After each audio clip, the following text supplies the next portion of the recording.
অনেক দিন আগে এক গ্রামে একজন গরিব ও সৎ কৃষক বাস করতেন। তার নিজের কোনো জমি ছিল না, তাই তিনি এক অত্যাচারী জমিদারের জমি চাষ করতেন। কৃষক খুব পরিশ্রম করে ফসল ফলাতেন। নিয়ম ছিল ফসলের 3 ভাগের 2 ভাগ জমিদারকে দিতে হবে, আর 1 ভাগ কৃষক নিজে পাবেন। কিন্তু জমিদার ছিলেন খুব লোভী। একদিন কৃষক ধান কেটে জমিদারের বাড়িতে আনলেন। রাতে জমিদার তার লোকদের দিয়ে বেশিরভাগ ধান গুদামে সরিয়ে নিলেন। পরদিন তিনি সামান্য ধান দেখিয়ে কৃষককে বললেন, এই নাও তোমার 3 ভাগের 1 ভাগ। কৃষক দেখলেন তার ভাগে খুব সামান্য ধান পড়েছে।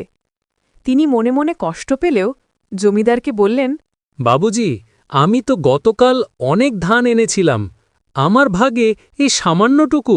লোভী জমিদার রেগে বললেন, তুমি নিজের হাতেই ভাগ করে নিয়েছ। এইটুকু নিতে চাইলে নিয়ে যাও, না হয় খালি হাতেই বাড়ি যাও। কৃষক মনে খুব দুঃখ নিয়ে বাড়ির দিকে কাঁদতে কাঁদতে হাঁটতে লাগলেন। তার কান্না দেখে পথের পাশে জঙ্গল থেকে এক দৈত্য বের হয়ে এলেন।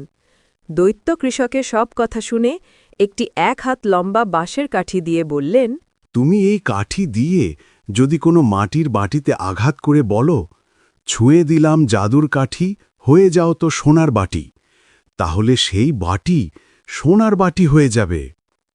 তবে 2টি কথা মনে রাখবে, এই কাঠি কখনো মাটিতে রাখবে না, রাখলে তা সাপ হয়ে যাবে।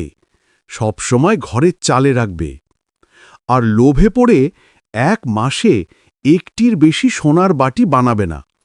যদি 1টির বেশি বানাতে চাও, তবে 2টি বাটি আবার মাটির হয়ে যাবে।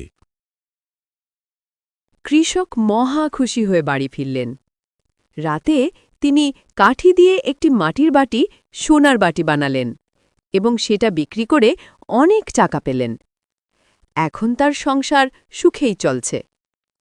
কিন্তু 1 মাস কাটতে না কাটতেই কৃষকের মনে লোভ জন্ম নিল। একসঙ্গে 2টো সোনার বাটি বানালে আরও তাড়াতাড়ি ধনী হয়ে যাব।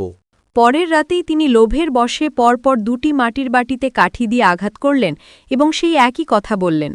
প্রথম বাটিটি সোনার বাটি হয়ে গেল। তিনি যখন দ্বিতীয় বাটিটিতে আঘাত করলেন, তখন প্রথম সোনার বাটিটিও আবার মাটির বাটি হয়ে গেল। কৃষক তার ভুল বুঝতে পারলেন, কিন্তু ততক্ষণে অনেক দেরি হয়ে গেছে। তিনি কষ্টে কাঠিটি ছুঁড়ে ফেলে দিতেই সেটি মাটিতে পড়ল, আর তৎক্ষণাৎ তা একটি বিশাল সাপ হয়ে গেল। কৃষক ভয়ে জ্ঞান হারালেন। জ্ঞান ফেরার পর তিনি দেখেন সাপটি চলে গেছে এবং তার কাছে শুধু সেই জাদুর কাঠিটিই পড়ে আছে।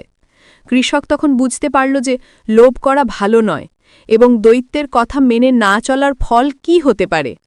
তিনি তখন থেকে ধৈর্য ধরে প্রতি মাসে 1টি করে বাটি সোনার বাটি বানাতে লাগলেন এবং সুখে শান্তিতে বসবাস করতে লাগলেন।